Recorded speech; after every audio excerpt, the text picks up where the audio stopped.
Hello বন্ধুরা, আজ আমরা তৃতীয় শ্রেণীর বিষয় গণিতের একটি প্রশ্নপত্র আলোচনা করব। দেখো, দ্বিতীয় পর্যায়ক্রমিক মূল্যায়ন 2025 তৃতীয় শ্রেণীর বিষয় গণিত। প্রশ্নপত্রটি সম্পূর্ণ সিসিই পদ্ধতি অনুসরণে করা হয়েছে, যার পূর্ণমান 30, সময় 1 ঘন্টা। পরীক্ষার্থীর নামের জায়গায় নাম লিখবে, ক্রমিক সংখ্যার জায়গায় রোল নাম্বার লিখবে, বিদ্যালয়ের নামের জায়গায় বিদ্যালয়ের নাম লিখবে। এবার দেখো,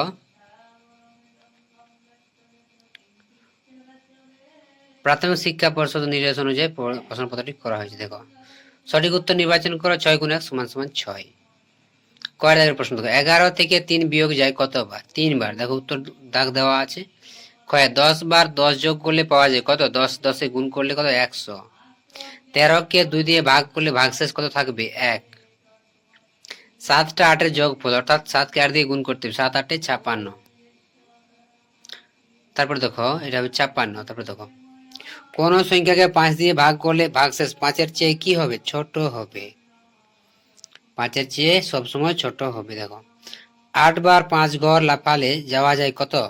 5 8 এ 40 ঘর। এরপর দেখো, 2 এর দাগের প্রশ্নগুলো। সঠিকভাবে ফাঁকা ঘর পূরণ করো। 4 × 1 = 4। দেখো,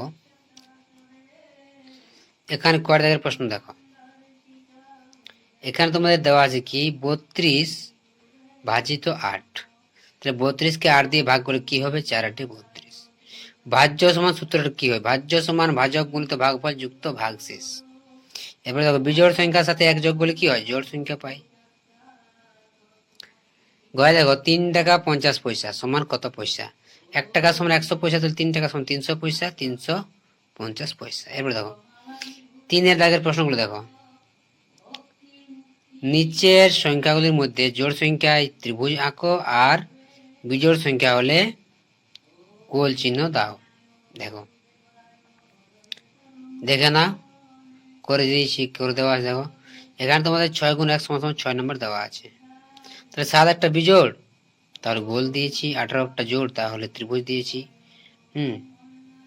30 একটা জোড় সংখ্যা, 33 একটা বিজোড়, 53 একটা বিজোড়, আর 40 একটা জোড় সংখ্যা। এরপর আমরা চলে যাব দেখো পরের পেজে। দেখো,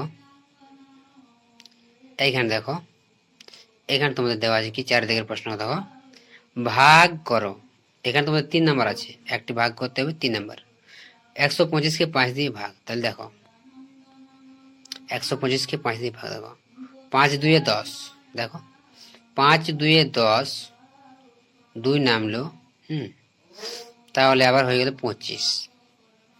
এরপর 25 ঘন 5 ঘন আমরা কয়বার পড়লে 25 হয়? 5 5 এ 25। তাহলে দেখো, এখানে আমরা যে 5 খাওয়াই, তাহলে 25 হয়। এবারে দেখো, আমাদের দেওয়া আছে কি গুণ করো। এখানে 3 নাম্বার আছে। 112 কে 6 দিয়ে গুণ। 6 দুগুণে 12, 6 কে 6, হাতে একে 7। আর 6 কে 6, 6 করতে 6, 672। এরপর দেখো, 6 দাগের অঙ্ক। অঙ্কের ভাষায় প্রকাশ করে সমাধান করো। এখানে কি দেওয়া আছে? দেখো, এখানে তোমাদের 2 × 4 = 8 নাম্বার দেওয়া আছে। দেখো, কি দেওয়া আছে? দেখো, দিদিমণি ক্লাসে 285টি খাতা নিয়ে এলেন। প্রত্যেককে 7টি করে খাতা দেবেন। কতজন খাতা দিতে পারবেন? কতগুলো খাতা দিদিমণির কাছে পড়ে থাকবে? তাহলে কি করতে হবে? দেখো, এই অঙ্কটা ভালোভাবে পড়ে আর করতে ভাগ। দেখো, 285 কে 7 দিয়ে ভাগ করছি। 4 7 এ 28। এটা মিলে গেল। তাহলে এরপর আমরা 5 নামাই। তাহলে দেখো, 5 তো যাচ্ছে না, তাহলে আমরা কি করব? 0 নেব। তাহলে 0 দিলে কি হয়? 5 0 0, 5 করতে 5। দেখো, 0 যদি ভাগ করা যায়, তাহলে 5 0 5 করতে 5। তাহলে এখানে আমাদের ভাগফল হলো 40, আর আমাদের ভাগশেষ হয়ে গেল 5। তাহলে দেখো, এখানে অঙ্কটা একটু ভালোভাবে করবে। দেখো, তাহলে দিদিমণি খাতা কতগুলো দিয়েছে আর কতগুলো পড়ে আছে দেখো। এখানে তোমাদের দিদিমণি 40 জনকে খাতা দিতে পারবেন, আর পড়ে থাকবে আমাদের 5টি খাতা। দেখো তোমাদের যোগ বিয়োগ গুণ ভাগ পড়বে, এগুলো একটু ভালোভাবে করবে। এরপর দেখো নিচে আছে কি দেখো, ক্ষয়ের দাগের প্রশ্ন। কি দেওয়া আছে দেখো, 705টি পেয়ারা 7টি বস্তায় সমান সংখ্যায় রাখলে প্রত্যেক বস্তায় কতগুলি পেয়ারা রাখা হলো, বস্তার বাইরে কতগুলি রইল। তাহলে দেখো এটা 7 দিয়ে আমরা কি করে ভাগ করব, একবার 7 একে 7। এরপর দেখো এখানে আমরা দুটো সংখ্যা নিয়েছি, দুটো সংখ্যা নেমে গেলে একটা 0 খাই, ঠিক আছে 0 খাওয়ালাম। তারপরে কি হবে দেখো,